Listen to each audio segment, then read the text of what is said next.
Pernah kepikiran nggak sih apa itu uang sebenarnya? Buat Karl Marx, uang itu jauh lebih dari sekedar alat tukar. Di bab 3 dari Des Kapital, dia menguraikan 5 fungsi uang yang bisa mengubah cara kita ngelihat ekonomi. Yuk kita bedah bareng-bareng. Oke, kita mulai dari teka-teki dasar dulu ya. Gimana caranya 20 yard kain linen bisa dianggap setara nilainya dengan satu mantel? Keduanya kan beda banget. Nah, ini dia masalah yang coba dipecahkan oleh uang.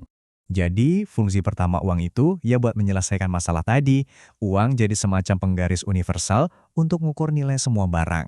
Daripada pusing-pusing ngebandingin setiap barang dengan barang lainnya, masyarakat secara alami kayak punya insting gitu, milih satu komoditas, dulu itu emas, buat jadi cermin nilai bagi semua komoditas lain.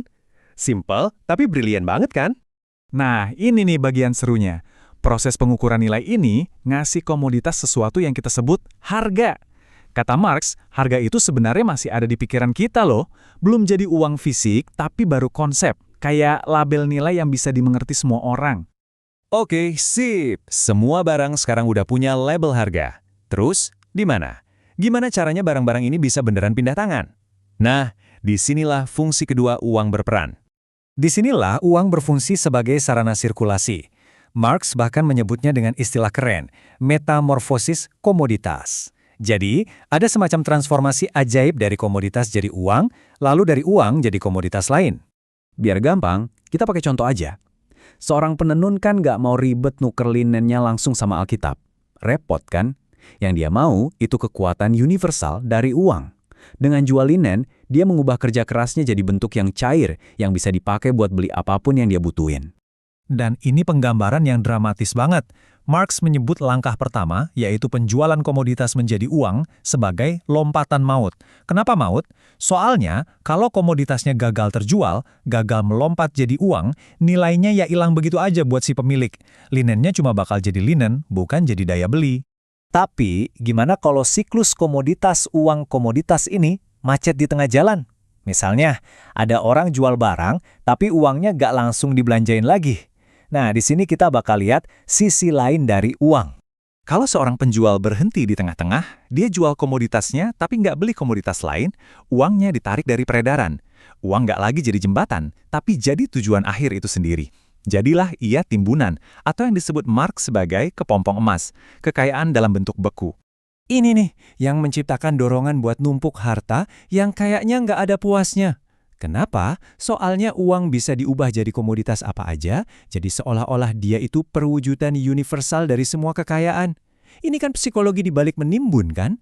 Sebuah upaya buat menangkap kekuatan tak terbatas dalam bentuk fisik yang terbatas. Sekarang, coba kita lihat skenario lain. Gimana kalau barangnya dikirim dulu, tapi bayarnya nanti? Nah, di sini uang punya fungsi baru lagi, sebagai sarana pembayaran. Ini langsung mengubah hubungan kan? Penjual jadi kreditur, pembeli jadi debitur. Inilah cikal bakal sistem kredit modern yang kita kenal sekarang. Nah yang terakhir, nih, waktu uang udah go international, melintasi batas negara, dia bakal ngelepasin semua baju lokalnya dan ngejalanin fungsi puncaknya. Yuk kita lihat gimana uang beraksi di panggung dunia. Jadi di pasar dunia, semua bentuk uang lokal, mau itu koin, uang kertas, standar harga nasional, semuanya jadi nggak relevan. Uang kembali ke esensinya, yaitu logam mulia murni. Emas batangan jadi perwujudan kekayaan yang diakui secara universal, yang dipakai buat nyelesain urusan dagang antar negara. Jadi intinya apa? Kelima fungsi ini nunjukin evolusi uang. Dari yang tadinya cuma alat simpel buat gantiin barter, dia berkembang jadi fondasi ekonomi global yang rumit banget. Sesuatu yang ngebentuk cara kita kerja, dagang, bahkan ngutang. Perjalanannya luar biasa banget kan? Tapi gini, teori Marx ini kan basisnya standar emas ya. Ini ninggalin kita sama satu pertanyaan yang bikin penasaran banget buat zaman sekarang. Gimana dengan Bitcoin, Ethereum, atau bahkan uang fiat yang nilainya cuma didasari kepercayaan sama pemerintah? Apa mereka benar-benar ngejalanin kelima fungsi ini?